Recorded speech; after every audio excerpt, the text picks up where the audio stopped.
All right, guys, another day, another slew of small things to do to the Miata. I want to get the coolant temp sensor in. I fixed my cigarette lighter. It wasn't working last time. Oh, I could put the arrow catches on. There's just still tons of little stuff. Ben is tearing apart a Miata motor, as per his usual daily life. Yeah. Oh, and his hair is not greasy. He just All the gets time. super sweaty, like I do, and his hair gets wet. For all of you mean commenting people. Oh, I ordered lights for those of you who have been on me about updating the lighting in here. I ordered LED lights, so hopefully they will brighten it up some for the YouTubes. What else? Oh, I need to put my coolant temp sensor in. I got my adapter that I ordered online, so we can throw that in. Try to top it off with coolant. Try to get connected with the HB tuners so that we can put the right tune file on it and see if we can get it to run better. Because right now it's tuned for 80-pound injectors with a 3-bar map, and we have 50-pound injectors with a 1-bar map, so need to fix that. Okay, I should hope that one of these is right as it is supposed to be, but it might not be. All right, well, these shitty Equius adapters, I had just got it snug enough to where it was starting to tighten against the crush washer, and it just snapped off in the cylinder head. So not only does that mean that I won't be mounting my sensor today because you got to order these fittings, I got to get it out now. Neighbor Al coming through with the save. Pack it easy out. Hopefully this works. I mean, it shouldn't be too bad since it's brass and it's fresh into an aluminum cylinder head. I just went ahead and ordered an Autometer one from Jegs because my experience with lower quality has not been good. That thing was barely tight.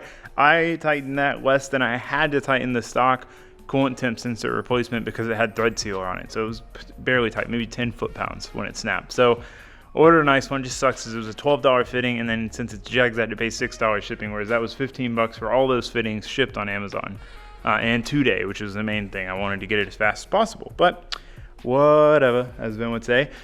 So we still got a lot to do today. I need to mount tires. I need to mount that Hilti box that I have.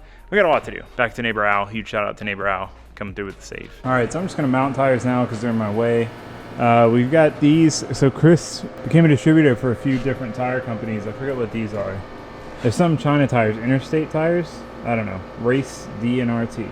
But they're like 80 treadwear, so I figured these would be fun because they're 225. So for the Z, I can probably run them at decently high pressure. I was just curious how they'd be.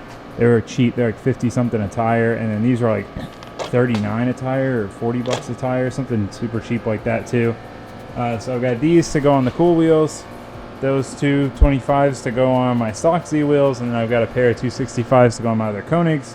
And we'll have all the Z wheels with tires on them ready to go for the next event. Because that's always the worst when I'm getting ready for an event. There's always something I need to do to the car, and I need to load up, and I need to get ready and all this stuff, and then I still have to mount tires. So I'm just gonna knock it out now. Man, whoa, say friend, I play a whole late night DJ, amen. Black money, let them all say amen. I'm just trying to make it clear, boy,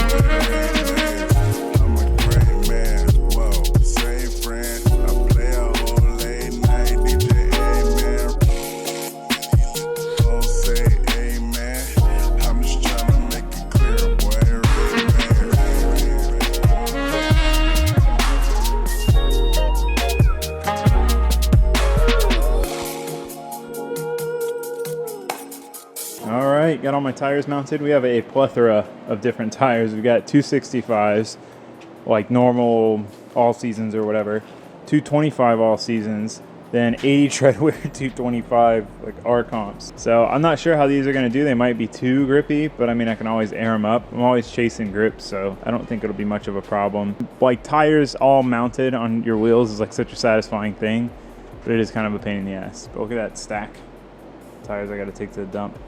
Okay, so now I'm gonna try to hook the HP tuners up to the OBD2 port. Hopefully that works. I haven't even tried it yet.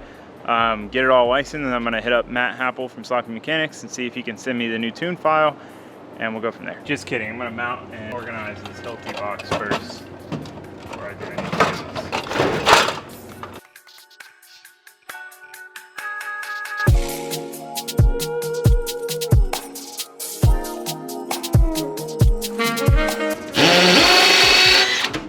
Oh, I had it on single speed. That whole time I had it on 1. I could have blasted right through these. Oh my god. That whole time I've been sitting there just wallering away at these holes. Alright, done. We got our wire and wire loom and fuse holders, and we got wiring connectors, heat shrink, C-clips, copper washers, O-rings kind of stuff there, and then parts that I need to save here, and then hardware, and then we got some room to expand. It's always important when you get a toolbox or something, leave yourself room to expand. I know you like that there's that urge to fill it up because you want it to be full, if you're like me at least, but don't, because if you do, you'll just shoot yourself in the foot because you'll need room later on. I'll tell you. Glad we got that done. It's been on my to-do list since I moved in pretty much. This is gonna be my first time ever opening all this stuff. It's funny, I bought one of these cables, these like USB. Okay, so I'm assuming I need to put this flash drive in my computer and that'll tell me, or like load the software onto my computer. It's not at all sponsored. I paid for this, brothers. I don't know why I keep saying that. Ben said it, and I started saying it, and now I just say it like after every word. It's annoying. It's annoying. This is kind of funny. Who is old enough to remember Power Block? This is what I like started watching car-wise when I was a kid, because we didn't really have YouTube, or we didn't even have YouTube then. I watched this Power Block. This was Horsepower TV. Then there was what was the other one? Trucks. 4x4 something or another, and then something else. It's so corny though now, like listen. Well, sounds like the LS approves of its new jam-packed dig. Jam-packed dig. Like, what does that even mean? Alright, well, I've got to go in my emails, go way back to whenever I bought this, find the product code that was supposedly sent to me via email to register it, to be able to use it. I need Matt to like figure everything out. I think my back hurts, I'm tired. I think we're gonna call it for tonight, and we'll just pick this back up tomorrow, and we'll work on this, and maybe we'll get to body work stuff tomorrow or the next day. All right, day 2. Haven't done anything. Grafton came by, hang out, and we've just been bullshitting because that's what we do best.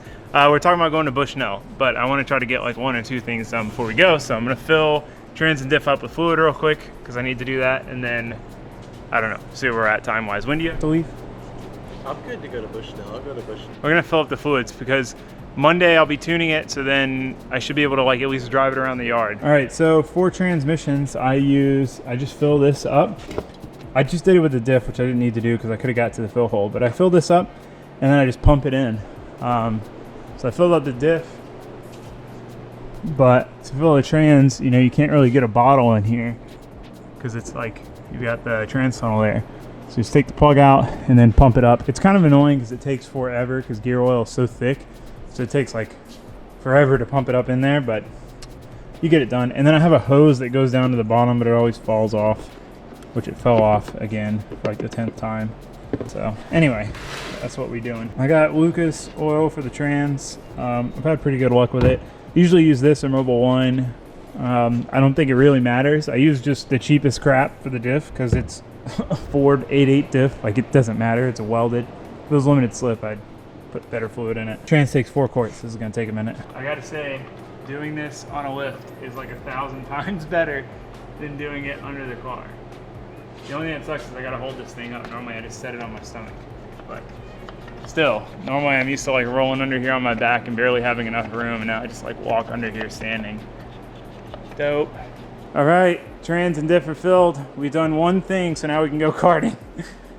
Come back and work on it later. This kart was good last time I drove it, so hopefully it's still fast. Knock out like a good time.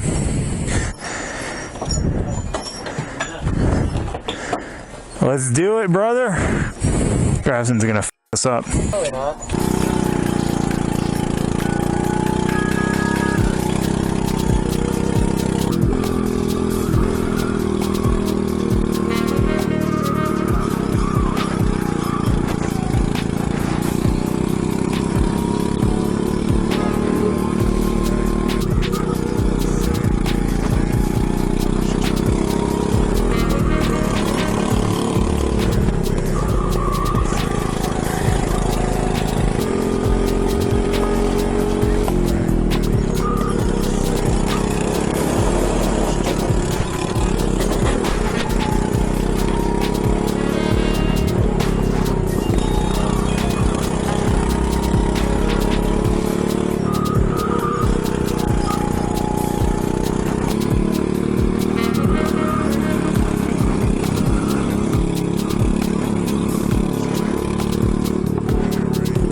Dude, look, they each have their own drive too. So they just run in unison, I guess. They don't go through any sort of gearbox. That's crazy.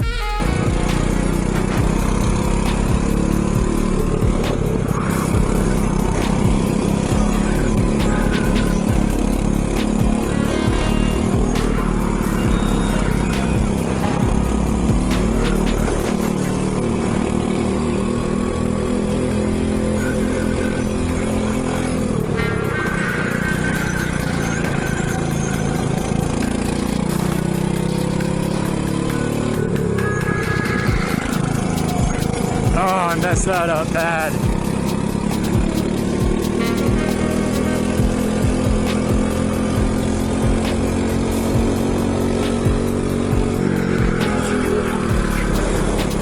Ah, we had him. Well, we didn't have him, but we were caught, like, catching him. All right, we're back from karting. Man, it has been 2 days of lazy procrastination Taylor. Do you guys remember procrastination Taylor? I'm pretty much always procrastination Taylor, but sometimes it's worse than others. It's just like weird. There's like all the things that I need to do are little things, I guess, if that makes sense. And I try to think of like enough stuff to do to make a whole video. So like I need to do the flares and I want to do the lips and stuff and get them all fitted and whatever before paint. But I'm like, I don't want to try to start that now and then have that halfway through the video. I'd rather make that its own video. It just gets complicated. Maybe it's just me making excuses to be lazy. I don't know. We'll find out. We're gonna do arrow catches on the hood and get the hood on because that's important. Definitely need to do that. Let's fitted the carbon fiber headlight covers. Hold on, let me put this one actually on. Okay. I think they look sick. I definitely like the vent. I might see if the paint guy can paint them entirely except for the scoop part and leave this carbon fiber. Or just leave them carbon fiber because I'm still up in the air on color. I was thinking of doing like a forest green, like, and then Ben's like, oh, you're just trying to match the vet. And I was like, you're right. That is like basically the vet color. So then I was like, I don't know. And what I'm leaning towards is black with like a lot of flake, because I know I'll be happiest with a black car because I just like the color black. Like it's simple, it doesn't grow old to me, and I think it's just a good color. So I don't know. I'm on the fence, but that black Miata that I showed in the last video like inspired me. If my car could look like that, that'd be dope. But my car will never be able to be that low because my oil pan hangs down pretty low, and so does my trans. So that's the only thing that sucks. Anyway, me and Grafton have never installed arrow catches, so we're, I guess we could probably watch a YouTube video on it. I never look stuff up. I do it, I just do it. But I'm sure we can figure it out. I'm just thinking like figuring out where to drill the hole is probably gonna, like where to mount this part itself is probably gonna be tough. I don't know, we're gonna try to figure it out. We'll get back to you. Look at my car with a hood on it. It's so normal. So what we decided on like plan of operations, mount the actual, what would you call that? Striker? The stud? Stud striker. Mount that and then measure to it and then mark the hole and then drill for the other thing. It's kind of our best game plan. Oh yeah, the YouTubes will know a much better way to do it. But legit, there will be somebody who has a much smarter idea. They will. And we'll know for next time. Alright, so now we gotta cut the bracing of the hood out for the throttle body. Basically just so the hood can close all the way.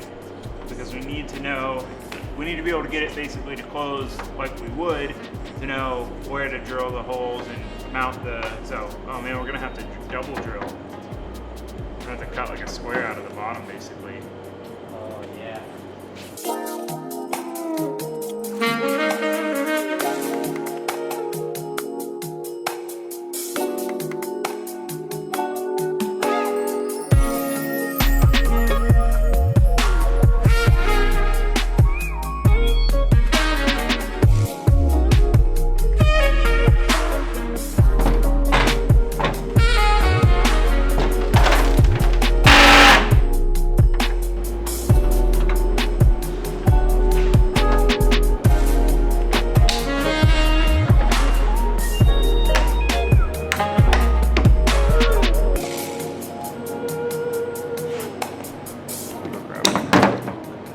All right, this is one of those projects that was just pain, but we got it done.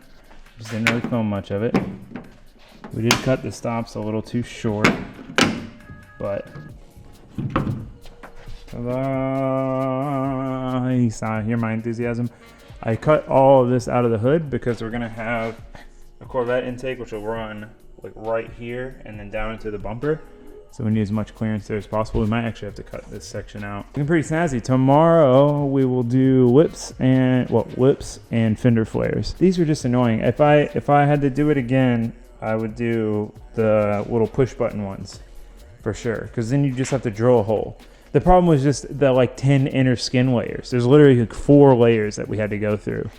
And we were trying not to make it ugly from the bottom, and you know, one of those things. But I think I'm just gonna go ahead and end this video now, because it's like, if I end it now, it's probably a little too short car-wise, but if I end it later, it'll be too long with the karting. So I'm just gonna end it now. See you guys tomorrow. I'm gonna get some rest, and we're gonna hopefully go hard tomorrow. I know I say that a lot, and it doesn't work out, but we're gonna try. Thanks for watching. Thanks for subscribing. Stay bike crafting. Later.